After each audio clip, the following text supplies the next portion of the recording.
I think the presentation by Alrak was really great, and even the update, because it really leads to how can you capitalize it, or what can you guys do. So this is one of the things that you could do, taking advantage of the bylaw changes. So the case study I'm going to present is one that I completed earlier this year around May. And yeah, just going to share a bit about that, and hopefully you guys can take away a point or two. So I don't think I know many of you in the room, actually. I was born in Edmonton, but I lived in Calgary pretty much my whole life. But I am a mom and a wife first foremost. I really, it's just about enjoying the life and having those life experiences with them. And so even though it made sense to invest in real estate 20 years ago when I started, it really wasn't until, I started growing my family that I was like, real estate investing is kind of the solution to more flexibility and just that financial security, I think, that a lot of us are looking for. So anyways, through my company, True Capital Real Estate, that's where I help other investors invest in kind of high performing assets. And for a while it was, suited duplexes, but then, I did a number of different strategies over the last 10 years. And now I really do focus on these developments, particularly these townhomes, because especially for this market, when we've got such high interest rates, but we've got rising demand, it really is a smart strategy for this time right now. And that's what I've learned in all these years, is that sometimes certain strategies work better at different times. So these are some of the projects that I've been doing. Either they've been completed or they're under construction right now. One of them, this one's in Calgary, but most of these are in Edmonton. There's one up there that says Truage Developments. I'm doing that in partnership with Colin Graham. Some of you might know him. So yeah, these are what we're talking about. Actually, that infill there, I was actually one of the first duplex, like up-down duplexes with a garden suite that was done in the city. So, I guess one of the points I'm going to make is Edmonton is actually quite forward in their development planning and stuff. So, which makes it an attractive city to do this in. So the case, like I said, it's going to be this project that was completed a few months ago.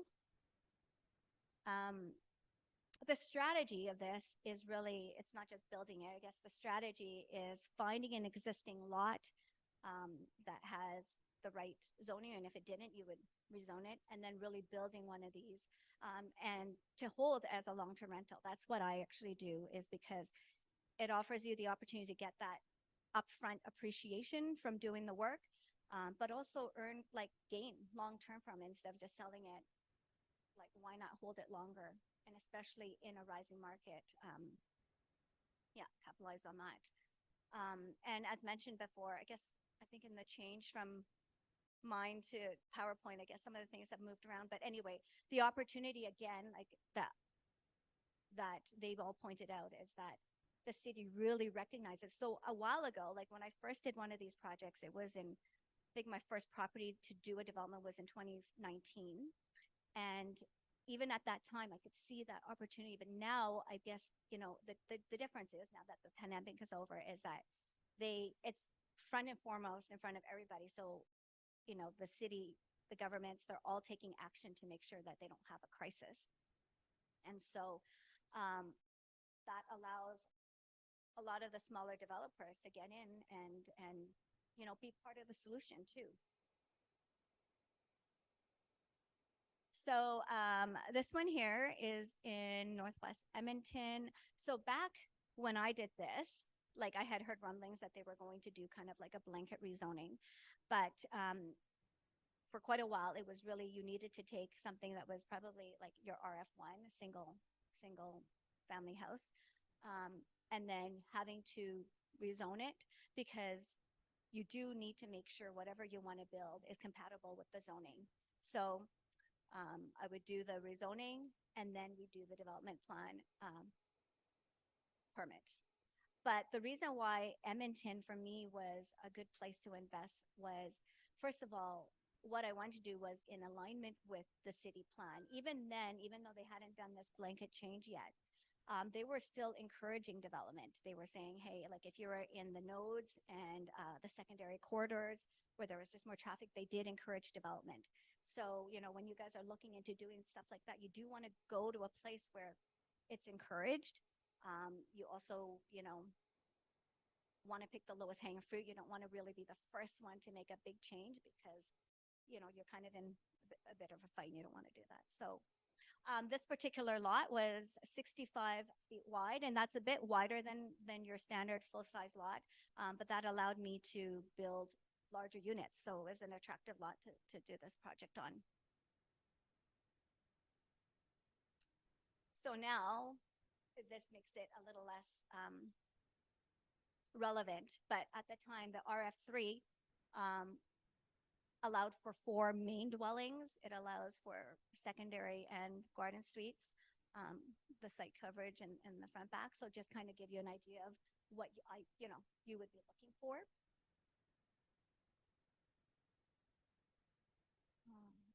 And so all of this will be now condensed, but when I did it, you know, this whole process takes a number of months.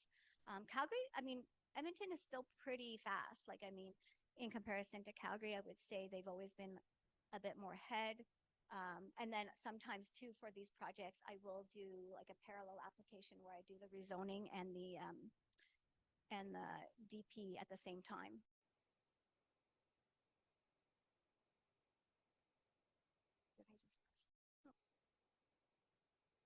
So to give you an idea, like this is what the floor plan would look like for a lot of these, like the ones that you've been seeing around the city. I mean, there are probably 2 or 3 bedrooms. I always try to put 3 bedrooms on the main suite because it's just more attractive to most people, right? Like at least you could, you know, even if you didn't need it for kids, you would have it for the office. Sorry about that. And then the 4 legal basement suites. Usually they're only big enough, I would say, for 1 bedroom, even though it'd be nice to fit 2. However, you know, you just have to work with the size because you are working within the site coverage that they allow you to build on. And so a lot of these are about, I would say, 500 and something square feet. This one was a bit larger because of the lot size. But you can do different things to increase like the usage. So what I do is like we do in-floor heating. So what's nice about it, it feels great on the feet, but also you save room because you don't have to have like a second furnace. You also get higher ceilings because you don't get that ductwork at the top. So those are all things that when you're designing a place, you're thinking about all of those. You know, you think about, you know, as an investment, you want it to be attractive, but you also you want to keep costs in mind. So yes, some of those flat roof places, structures look great, but really if you're, you know, you want to control your costs, you know, what's the most economical, but still is practical and looks good. And I always do garage bays because I always find that it's just nice. What's nice, like Edmonton has always been more ahead too, given that they actually removed the parking requirements pretty early on. And that really, when you're doing development, is one of the biggest restrictions. When it's not necessarily the lot size, but how many parking spots you have to provide. So that I was going to say something else, but what else? Yeah, and keep in mind that for my project, these were bigger units too. So.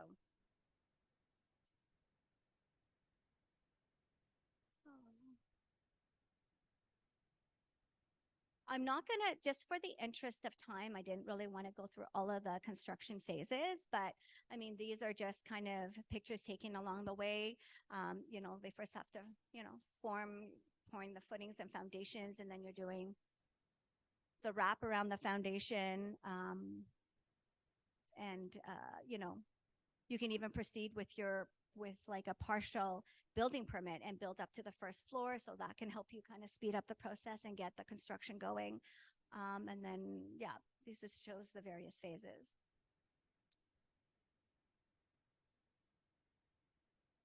At the end of the day,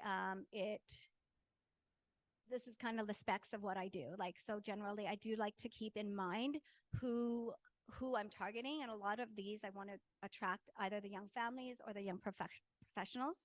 So, I do want to make sure that it's attractive to the people coming in, and, keeping it white, keeping it clean, clean lines. They have been able to rent. Um, yeah. I always do upgrades. This one, you can tell I always do like the black hardware, the vinyl plank flooring, um, all things that I think give it a quality look and feel. So as mentioned before, like this project took me about 5 months to get through the regulatory, which wasn't bad. It was actually one of like a fairly smooth project. It's not always the case.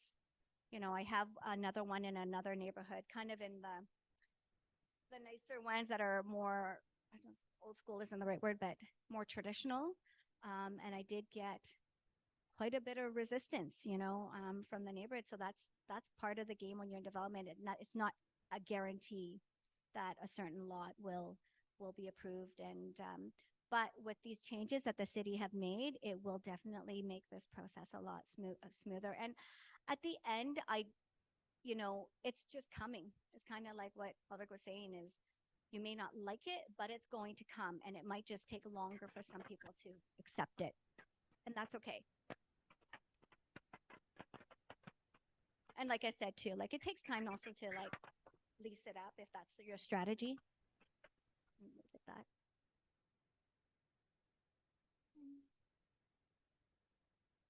Oh, hold on. Going backwards, sorry.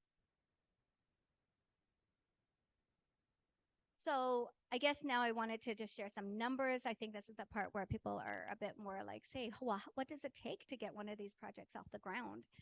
And I would say, when you're analyzing any type of a project, it's okay, first, what is the cost?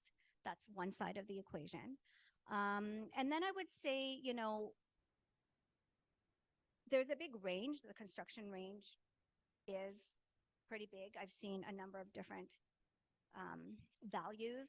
And when you're talking to builders and you're comparing, you also need to make sure you're comparing apples to apples. Like it can be calculated in so many ways. And even with like a standard price per square foot, you don't know, does it include the basement suite? Does it include landscaping? Does it include the garage?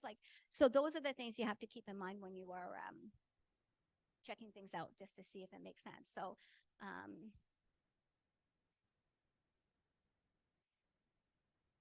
and then I put a number for soft costs. Like, I mean, those soft costs will include holding costs, some pretty high, bigger numbers too. Maybe a contingency in there as well. But what I would say is that's the biggest part about doing a development project is really making sure you guys are good on some of those costs that are upfront. Because they do add up. Like I would say, unless you have maybe 50 to 75,000 to just start a project off, even before you get construction financing, that's probably what you would at least try to have. Because there are things like you've got your expected permitting costs, things like that, and that can add up to about 30,000. But the designs and in developments, there's a lot of third-party reports. So whether it's you've got your standard, ASAs, the environmental site assessment, and you've got your appraisal reports. But there are other ones, like sometimes I've had to do like engineering traffic reports, traffic studies, or like a light study, or just sometimes it's just what does the city want, and you do want to just appease them to make sure that all your bases are covered. So all of them add up. So I would just say, just cautionaries that if you are looking into getting into something like that, you should just make sure you have your numbers.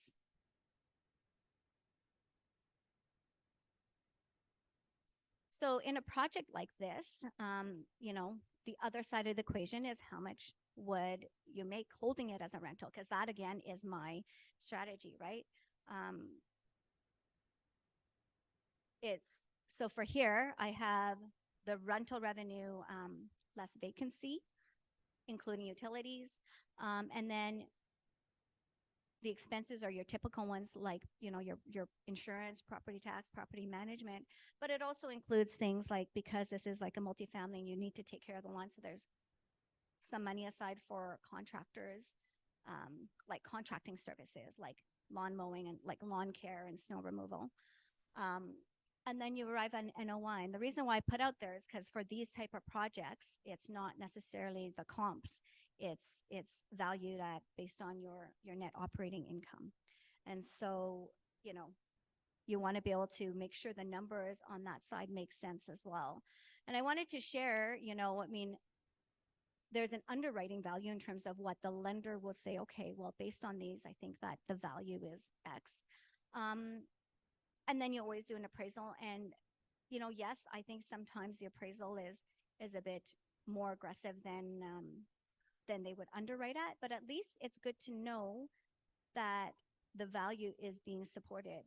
And so that gap between what it's assessed at and what you can build it for by creating that value, by putting all of these pieces together, by taking the time to do it. I mean, that's where you guys can benefit, and that's how you guys can capitalize.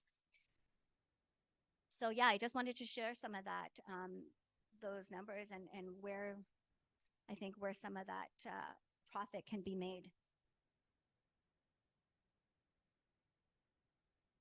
So I don't know. I mean, I haven't been following how much you guys have already talked about the MLI Select program, but yes, these products do meet, I guess, what the MLI program is meant for. So they're really trying to encourage more multifamily, and so, you know, based on a 100-point system on affordability, accessibility, and energy efficiency, they're saying, hey, well, for that we will give you really attractive terms to hold a mortgage. And so I think at the end of the day, why these are this is a good strategy for investment is that